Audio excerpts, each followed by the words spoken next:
एक बार एक वैज्ञानिक ने एक टिड्डे को पकड़ा और उसे अपनी आवाज पर छलांग लगाना सिखाया। वैज्ञानिक टिड्डे से कहता, कूदो। टिड्डा उसके आवाज सुनते ही जोर से छलांग लगा देता। अब वह वैज्ञानिक था, तो प्रयोग करना बनता ही था। उन्होंने टिड्डे की छलांग पर प्रयोग किया। वैज्ञानिक ने उसकी एक टांग तोड़ दी और फिर बोला, कूदो। अब टिड्डे की छलांग की दूरी कम हो गई। वैज्ञानिक ने उसकी दूसरी टांग तोड़ दी और फिर बोला, कूदो। टिड्डे की छलांग और कम हो गई। अब तोड़ी गई उसकी तीसरी टांग, फिर छलांग की दूरी और कम हो गई। एक एक करके बेचारे टिड्डे की सारी टांगें तोड़ दी गई। अब आखिरी टांग टूटने पर जब उससे कहा गया, कूदो, तो वह हिल भी नहीं पाया। अब वैज्ञानिक ने अपना निष्कर्ष अपनी डायरी में लिखा। जानते हो उसने क्या लिखा? जब टिड्डे की एक टांग तोड़ी गई, तो वह थोड़ा बहरा हो गया। जब उसकी दूसरी टांग तोड़ी गई, तो वो और बहरा हो गया।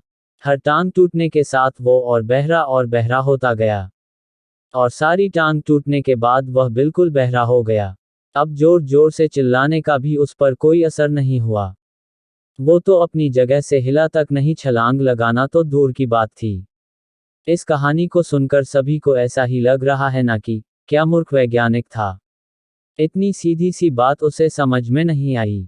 या कुछ लोग ये भी सोच रहे होंगे कि ये तो किसी बच्चे को भी पता है कि टिड्डे की छलांग उसके टांग टूटने की वजह से कम होती जा रही थी, ना कि वह बहरा हो गया था।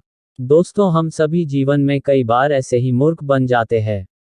कई बार जीवन में दो घटनाएं एक साथ ऐसे घटती है कि उनका एक दूसरे से कोई संबंध होता ही नहीं, फिर भी ऐसा लगता है कि गहरा संबंध है। कभी कभी दिखता कुछ और है, लेकिन समझ कुछ और आता है, और वास्तव में होता कुछ और है।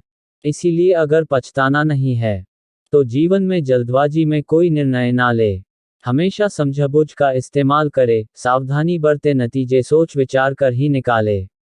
दोस्तों, आपको बड़ा वाला मोटिवेशन पर ये छोटी छोटी कहानियां और सिक कैसी लगी? कमेंट करके ज़रूर बताना। साथ ही में सब्सक्राइब बटन दबाकर सब्सक्राइब ज़रूर करना।